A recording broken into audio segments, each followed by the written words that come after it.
I knew it was going to be a long day when I found an invoice for 300 ergonomic mouse beds, every single one already marked urgent, but no one knew who ordered them, where they were stored, or why. Classic Tuesday. So I brewed my black coffee, scalded my tongue like always, and muttered the same thing I had for the last 16 years. Let's fix everyone else's mess before breakfast. That's what operations is, really. You don't get medals. You get midnight calls about broken procurement chains and invoices labeled rat problem urgent. You don't get thanked. You get forwarded an email from HR with no subject line and 6 attachments that'll all be needed yesterday. But you keep going. You keep running the damn company while everyone else plays Visionary of the Month on LinkedIn. If this sounds familiar, if you've ever been the one who made sure the lights stayed on while someone else took the credit, then stick around. And if you like stories where smug people fall on their own policies, maybe give a like or subscribe. Helps keep our little storytelling revenge department well caffeinated. Anyway, my name's Emma. I don't do birthdays in the break room. I don't use words like synergy or ecosystem. And I sure as hell don't waste time explaining to 28-year-old directors of culture why we don't install a foosball table next to the finance servers. My office used to be right off the main hallway, nothing fancy, but it had a working window and I could see who was sneaking in late. A dry erase wall covered in color-coded project timelines. 2 locked drawers, one for active contracts, one for nuclear options. Not weapons, mind you. Just old, forgotten agreements, paper ones. The kind you only keep if you know how fast the internet disappears when someone in the C-suite hits delete. The founder, Richard, respected that about me. He wasn't a warm man. He wore the same pair of loafers for 12 years and once forgot his own birthday, but he knew the machinery. He respected the machinery. That's why he kept me close, even when the board started sniffing around for fresh energy. He knew I didn't need to be in the spotlight to steer the ship. I didn't speak much in meetings, didn't need to. When a department head started blustering about streamlining verticals, I'd calmly slide a printout across the table showing exactly how their genius plan would bankrupt Q3. No one clapped, but they sure shut up fast. By the time we hit $900 million in valuation, I'd seen 6 CMOs, 5 CFOs, and 3 CIOs come and go. But not me. I wasn't flashy. I wasn't political. I just stayed quietly, diligently, updating licenses, renegotiating vendor agreements, tracking every single asset like it was made of plutonium. I didn't drink at work events. I didn't post team selfies. Hell, I didn't even have my last name on Slack. Just Emma Ops, but the real power, it wasn't in the systems, it was in the paper. 'Cause when you've been around since the basement days, since before the series of funding, back when our server room was a broken IKEA shelf next to a space heater, you learn where the bones are buried, and who buried them, and which signatures still have teeth. Richard and I had one thing in common. We both understood that digital could be deleted. Paper couldn't. So we made a habit of documenting the big stuff the old way. Founding documents, charter revisions, transfer clauses. We wrote them in pen, signed them in triplicate, and stuck them in binders so thick they could stop a bullet. Nobody cared. Nobody read them until they had to. Every once in a while, Richard would poke his head into my office and ask, "Still got the charter?" And I'd nod, top drawer behind the stale granola bars and the fireproof USB drive. Good, he'd say. Let it collect dust. I was fine with that.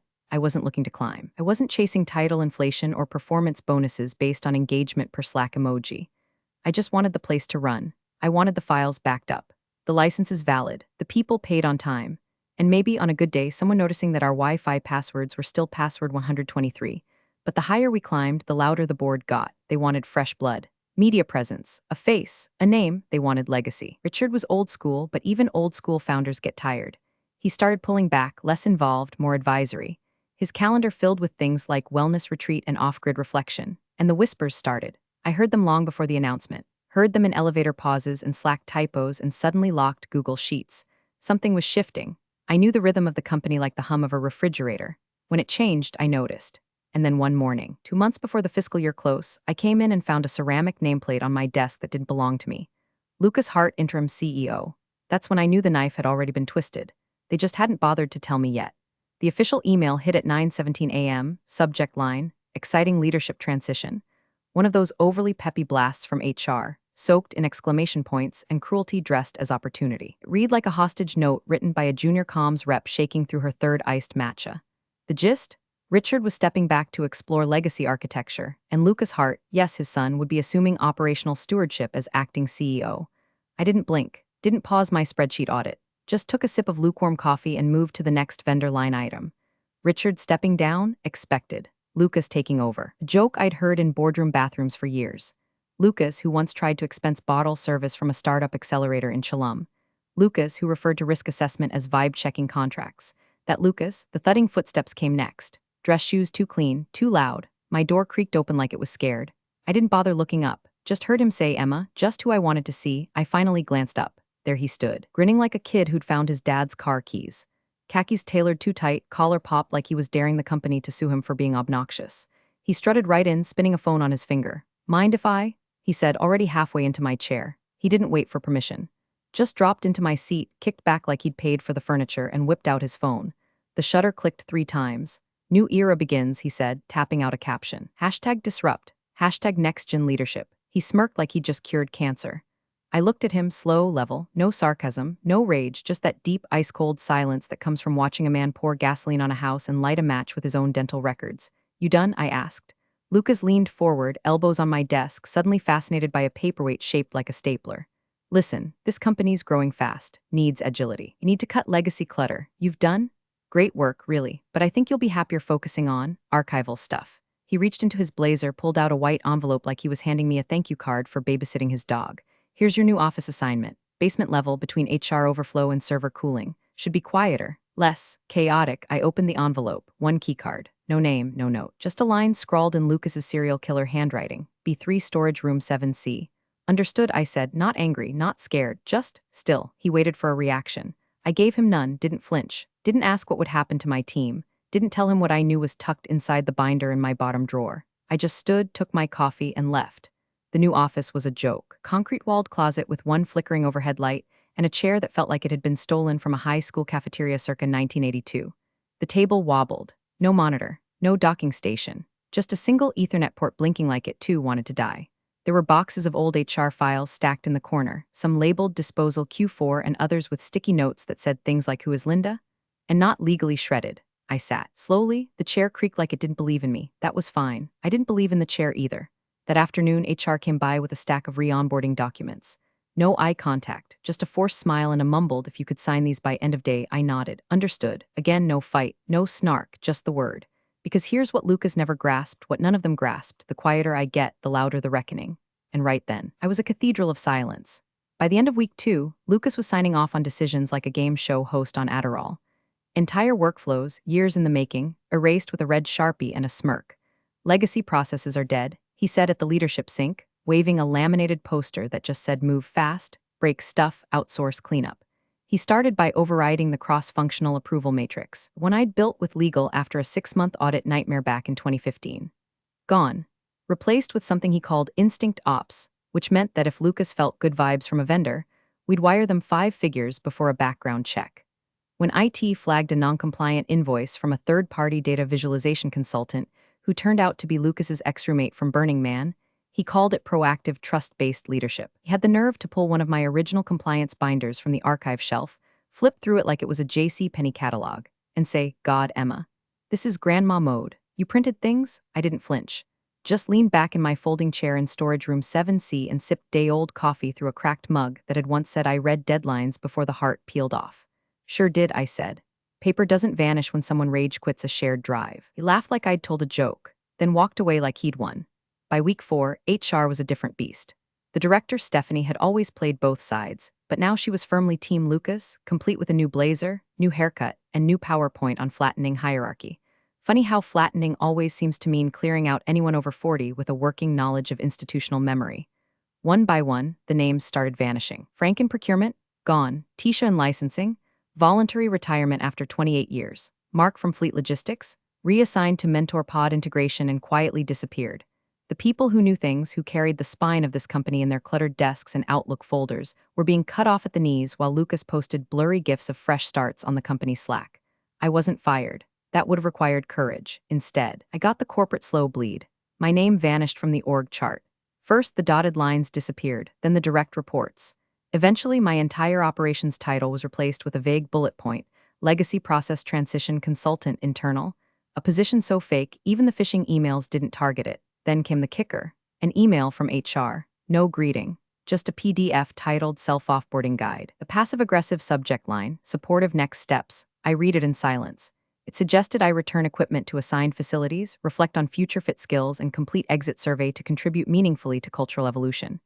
I didn't respond, not yet, because I knew something Lucas didn't. See, the systems might have changed. The titles, the workflows, the Slack emojis, but the filing cabinet hadn't. That's where I lived now. In loopholes, in footnotes, buried clauses and unexpired authorities that no one had the patience or the clearance to understand. So I printed the offboarding checklist, signed page 1, left the rest blank, filed it in a drawer labeled pending review HR. Then I accessed the old system, the one that predated Lucas, predated even Richard's series of funding. Buried in a database with an IP address so obscure you needed a sticky note and 2 dead admins to remember it. And I toggled a single user status. Operational signatory dormant, reactivate, Y/N? I didn't hit enter, not yet, just hovered. I let the silence build. Let Lucas have his little kingdom. Because while he was busy playing CEO in the executive lounge, I was mapping the pressure points. Watching which vendors hesitated, which licenses stalled, which partners sent strange follow-up emails that got mysteriously deleted from the shared inbox. I didn't protest. Didn't march. I waited. Because in ops, you don't get power by shouting. You get it by documenting everything and holding the receipt for when the screaming starts. The building was never truly silent. Even at midnight, it breathed, soft hums from aging servers, distant thunks from climate control systems that hadn't been serviced since Obama's second term, and the occasional eerie groan from ductwork that had seen more secrets than half the board. Perfect soundtrack for a ghost. My keycard still worked. Lucas hadn't thought to disable it. He'd assumed I was self-offboarding, which meant HR marked me as in transition, a status that didn't trigger the auto-revocation script for access badges. Bureaucratic decay is a beautiful thing if you know where to poke. I took the back stairwell, 4 floors up from my storage dungeon, past the HR floor that now smelled like protein powder and unpaid invoices. The 4th-level archive suite. Not many people even remembered the door existed. Fewer still had the clearance to enter. The LED panel blinked red, then green. Click. I slipped inside, flicking the switch to low lighting. Fluorescence buzzed reluctantly to life, casting pale beams over steel filing racks and dust-choked cabinets. It smelled like old toner and forgotten pay stubs, my kind of church. I walked past the active retention shelves, legal audits, vendor renewals, compliance documentation from the years Lucas liked to call prehistoric. At the far end was a wall safe built into the concrete. Behind that, a fireproof cabinet we'd installed back in 2001, when we'd gotten our first real government contract. Richard had made me pick the model, not just fireproof, I'd told him, impact-rated, and resistant to water, tampering, and stupidity. He'd nodded, then said, "Make sure I never need to open it." I didn't use a key, I didn't need one. The passcode was 5 digits punched in by muscle memory, my first badge ID. It opened with a hydraulic hiss. Inside, 2 red folders, 1 black binder, 1 sealed envelope labeled in sharp, hard block letters in case of absence/breach. The founding charter was thicker than most people remember. Everyone thinks of it as a few pages and a few signatures. Ours, 42 pages, with addenda, drafted in triplicate, ink signed and notarized by hand. Each copy had a watermark embedded in the paper, a set of microprint verification codes that tied to a physical ledger stored in a safe deposit box under the founder's name. I didn't need all that right now, just the black binder and the envelope. I laid them out on the center table under the flickering overhead. First, the letter, dated September 1999. The paper was yellowing at the edges, but the ink was still sharp. To whom it may concern, in the event that I am deceased, incapacitated, removed, or derelict in fiduciary responsibility, I hereby designate Emma Hart, Operations Officer, as the legal operational signatory and asset steward of record. Her authority supersedes any future appointment not countersigned by me in writing. Signed, R. Hart, founder September 12, 1999, countersigned by a then-practicing corporate attorney, notarized. Embossed seal still intact. They thought it was ceremonial. Lucas thought it was dead law. But buried in the company's own founding charter, Clause 3C was a trigger. In the event of leadership misconduct or structural breach, control reverts to the last active operational signatory on record. Richard had insisted on it back then because of his co-founder, a guy named Nolan who tried to sell company IP to a rival firm over cocktails in Tahoe. Richard had learned his lesson. I had never forgotten it. I scanned the letter and binder, page by page, onto a secured drive, encrypting each file twice, storing copies on 2 air-gapped flash keys. One went in my purse. One in a manila envelope labeled Emma's Gardening Tips, placed in a file drawer in HR's unattended copy room. I didn't need them yet, but the setup mattered, timing mattered, because reversion protocol wasn't something you waved around. It wasn't fireworks, it was fuse work. I flipped to the charter itself, pages dog-eared, annotated in pencil, every clause cross-referenced with the last known legal interpretation. I'd updated it annually, even after everyone forgot it existed. Hell, I'd translated it into plain English once just to prove to legal that Clause 9 didn't mean what they wished it did. By 2:04 a.m., the scans were done. I labeled each folder with innocuous names: Q3 process audit, vendor compliance catch-up, dormant role reinstatement. I closed the binder, wiped the table, resealed the safe.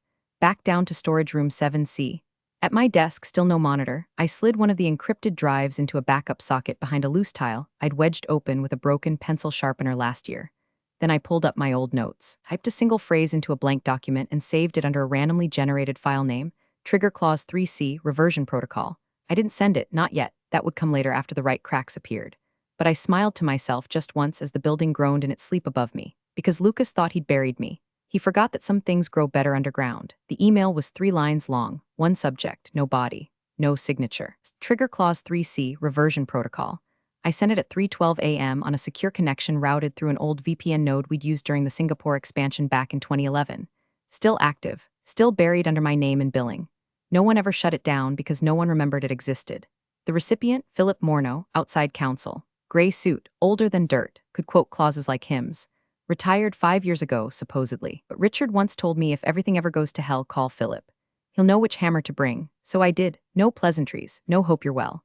Just the signal we'd prepped for 25 years ago when Richard was still paranoid and I was still too young to understand how much betrayal could hide behind a smile and a Slack reaction emoji. The wheels were moving now. I wasn't stopping them. Upstairs, Lucas was celebrating like he'd just gone public. He'd posted a glossy slideshow titled Operation Phoenix to the company intranet. Neon text, buzzwords stacked like Jenga blocks. One slide had a cartoon phoenix labeled Legacy Burnoff. Another listed my name misspelled as part of the Culture Shed initiative. His caption, letting go of dead weight to make room for flight. New energy, new blood, new era. Comments from HR and marketing rolled in like flies to a dumpster fire. Fire emoji. Yes, king. Rainbow emoji. So honored to be part of this transformation. Clap emoji. Bold leadership. Rocket emoji. Real CEOs burn the playbook. I read it while eating leftover lasagna from a paper towel in storage room 7C, using a plastic knife because someone had locked the break room drawer again.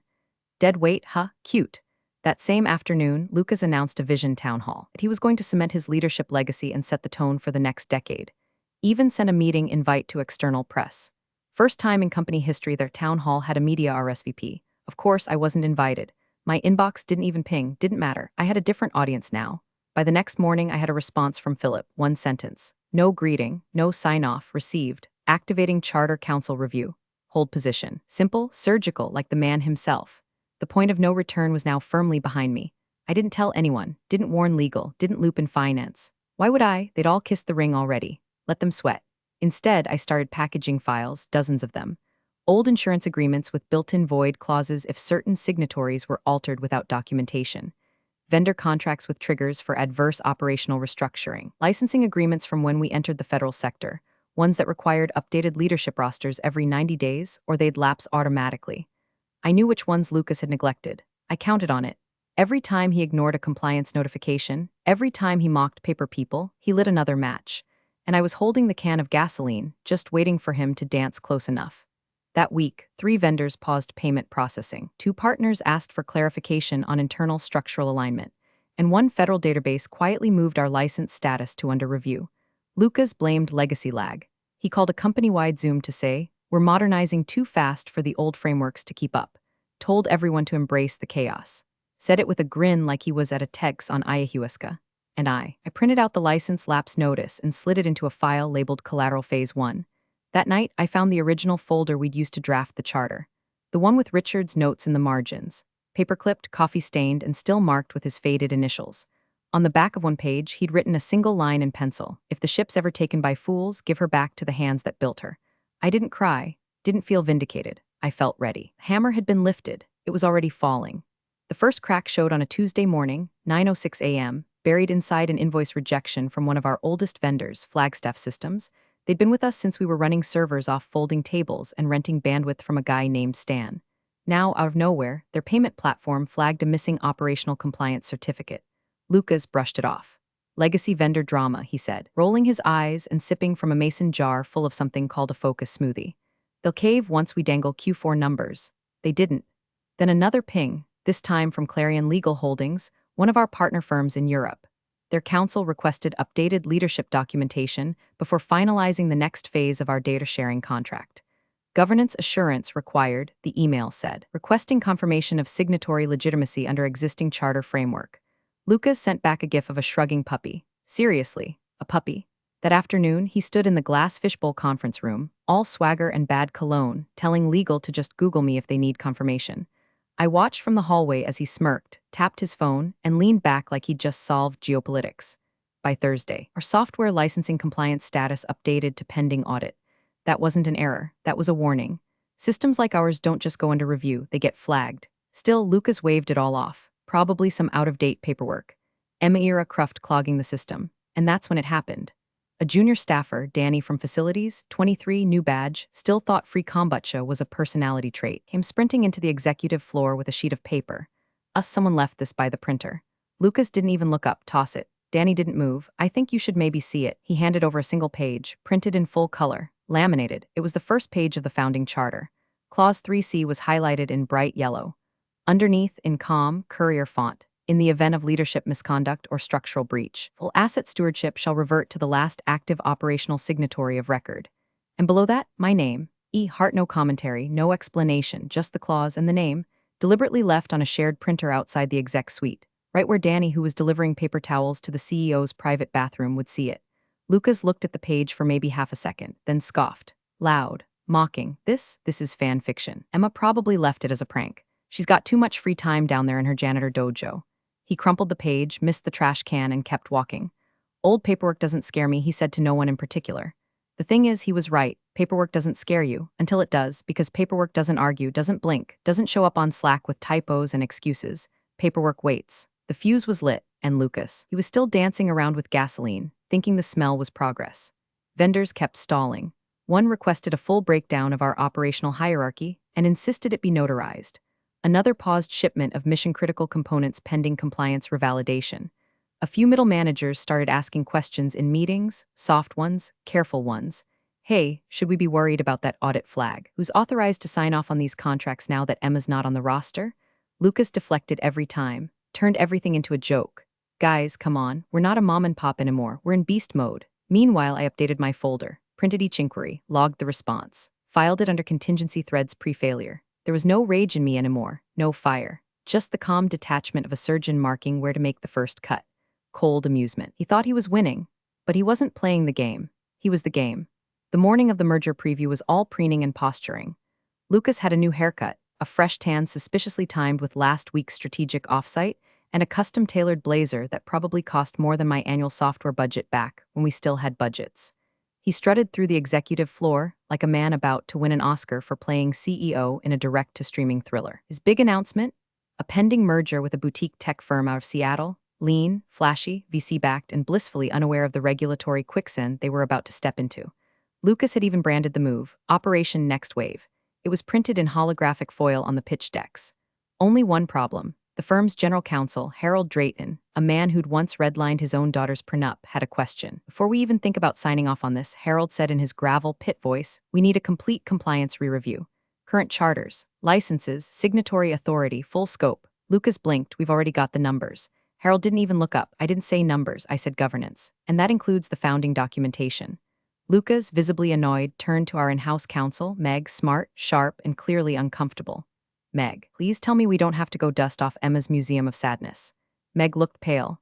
Actually, we, might need to, just to be thorough. Lucas scoffed, that document's older than me.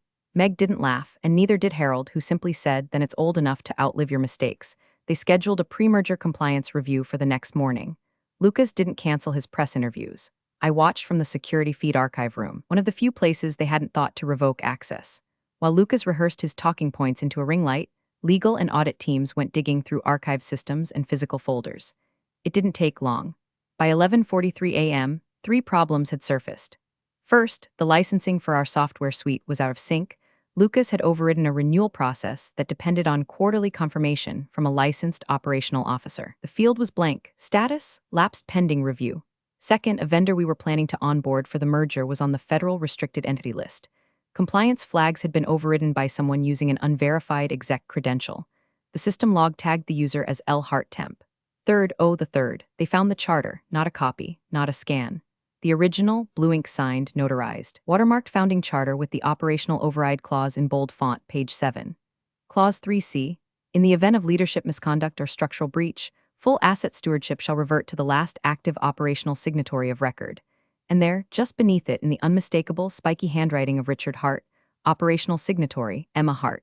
Initialed, dated, valid. Lucas stared at the page when Meg slid it in front of him. He gave a low chuckle, leaned back, and said, "That's adorable. Like finding a cassette tape in your grandma's attic and thinking it still runs the radio." Nobody else laughed, not legal, not audit, not even his newly hired chief brand evangelist who looked like he wanted to crawl out of the room via Slack. Lucas waved it off. "It's ceremonial. She doesn't even work here anymore. She's been offboarded." "Actually," Meg said carefully, "she hasn't signed the offboarding paperwork. Technically, she still has valid credentials." Silence. Harold cleared his throat. "So what I'm hearing is, your company has an unresolved clause that legally transfers asset authority to a sidelined operational officer under specific conditions, and you've been acting under full executive authority without addressing that clause?" Lucas, still smirking, said, "Come on. No one enforces that stuff." Meg didn't blink. "It's enforceable. Richard signed it. It's binding under the original articles. The clause has never been rescinded." Lucas folded his arms. "Okay, so let's just delete it or write a new one." That's when Harold laughed, a slow, dark laugh. "That's not how foundational governance works, son. You don't get to control plus Z history." Lucas flushed. He stood up. "This is a witch hunt," he snapped. Emma left. She's a glorified file clerk in a concrete shoebox. Meg didn't say anything. She just closed the binder slowly, the sound echoing off the glass conference walls. And I watched it all unfold from behind a one-way glass panel outside legal. Invisible, by design. Because some things don't need to be said aloud. They just need to stand up in court. The all-hands was set for Friday at 10 o'clock sharp. Calendar invites had gone out with confetti emojis and historic moment banners. Lucas had hired an event photographer. There were custom lanyards. A next wave breakfast bar with gluten-free quiche and anxiety-lace smoothies. Security even set up velvet ropes outside the main conference hall like we were launching a rocket instead of a regulatory crisis. I wasn't invited. My name didn't appear on the attendee list, or the catering order, or the seating chart that was accidentally left in the copy room, where I just happened to be unjamming the shredder. Didn't matter. I had the agenda. More importantly, I had the charter. The real one, authenticated, blue ink signed.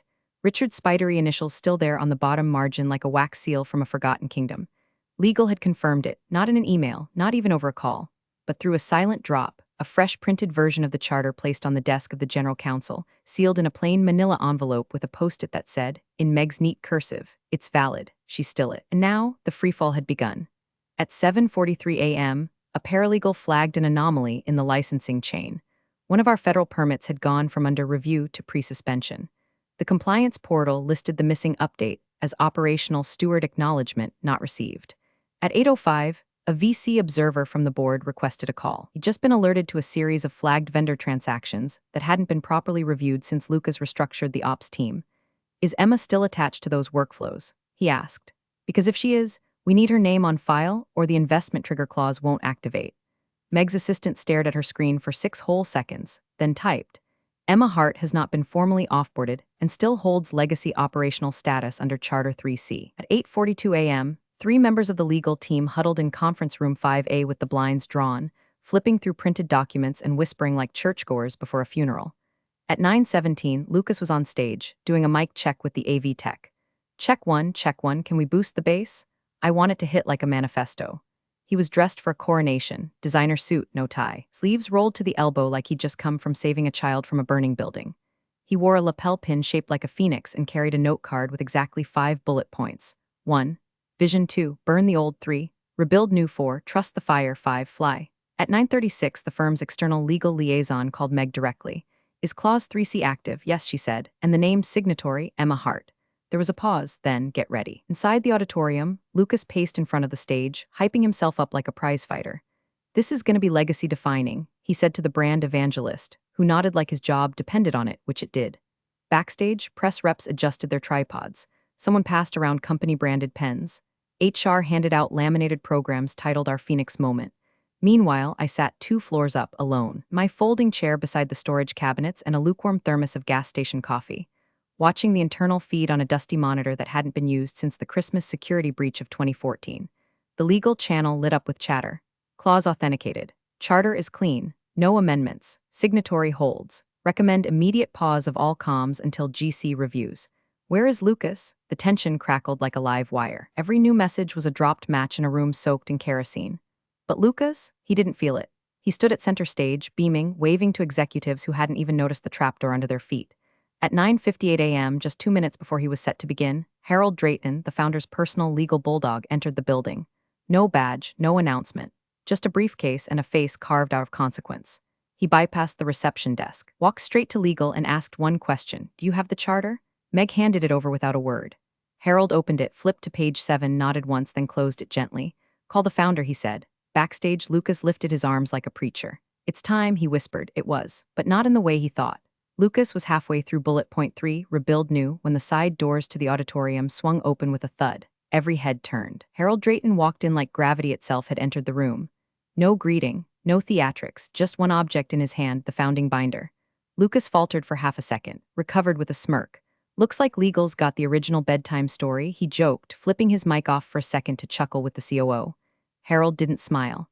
He walked straight up to the foot of the stage and addressed the room, not Lucas, not the camera crew, not the press rows. Apologies for the interruption, he said, voice calm, low, final, but we have a situation. You could feel the oxygen leave the space. The AV tech froze, HR whispered to each other behind clipboards. Lucas frowned. What kind of situation, he asked, still gripping his note card like it could shield him. Harold opened the binder with care. Clause 3C, Full Asset Reversion Protocol. Lucas scoffed. What? From that ancient thing, please. That document's older than me. Yes, Harold said, and that's why it still matters, because no one's rewritten it, it was never amended, which makes it legally enforceable in its entirety. Lucas chuckled nervously. So what? Who's the signatory then? Richard, he's retired. This isn't. Harold turned the page, pointed to the signature, and read aloud for everyone to hear. Signatory of record per Charter Clause 3C, Emma Hart. Dead silence. Someone dropped a pen. Camera shutter clicked by mistake. Lucas blinked. She's not even on payroll. She's not, as she was offboarded. No, Meg said quietly from the legal table. She wasn't. She never completed the self-offboarding protocol. She's still listed in the legacy structure as the active operational signatory. Valid credential, valid charter, and per Clause 3C, automatic reversion in the event of leadership misconduct. Lucas's face twisted. Are you kidding me right now? This is nonsense. This is sabotage. Harold didn't flinch. This is law. Up in the top right corner of the LED screen behind Lucas, the company's internal systems began auto-refreshing, first the license dashboard, then the vendor portals, then the governance interface. And then it happened. Live, visible to every employee, every board observer, every investor rep dialed in from a yacht or bunker or corner office. Acting operations trustee, E. Hart. Lucas spun toward the screen. Shut it off, shut that, turn it off, no one moved. Behind him, the security team's radios crackled. Confirming badge access, Lucas Hart privileges revoked. Elevators offline. The founder, watching from his mountain cabin via a secured video line, leaned in close. His camera wasn't muted. His voice came through, rough as gravel. You idiot, Richard whispered, staring at the name on the screen. That's her. In that moment, Lucas stopped being a CEO. He became what he always was, a boy playing with matches in a room full of documents soaked in legal kerosene. I didn't need to be in the room to see it. I was already walking past the glass wall of the auditorium, coffee in hand, binder tucked under my arm. My folding chair down in storage room 7C was already empty. I didn't glance in, didn't wave, just walked, slow and steady, past the rows of frozen faces and stunned silence, as if I was heading to another fire to quietly, calmly put out. Somewhere behind me, a junior staffer whispered, "Who is she?" Another voice replied, "She's the one who wrote the fine print." By the time the doors swung shut behind me, the Slack channels had updated. Lucas's name, removed. Admin credentials, expired. Access to the cloud, revoked. Firewall triggers, armed. At 10:14 a.m., every single official system showed the same 3 words. Trustee, Emma Hart, and I didn't smile. Didn't pause, just sipped my coffee, and kept walking. Thanks for watching, you cubicle warriors. Hit that subscribe button. Unless you're my old boss, then you're on your own. Revenge of the coffee pot strikes again.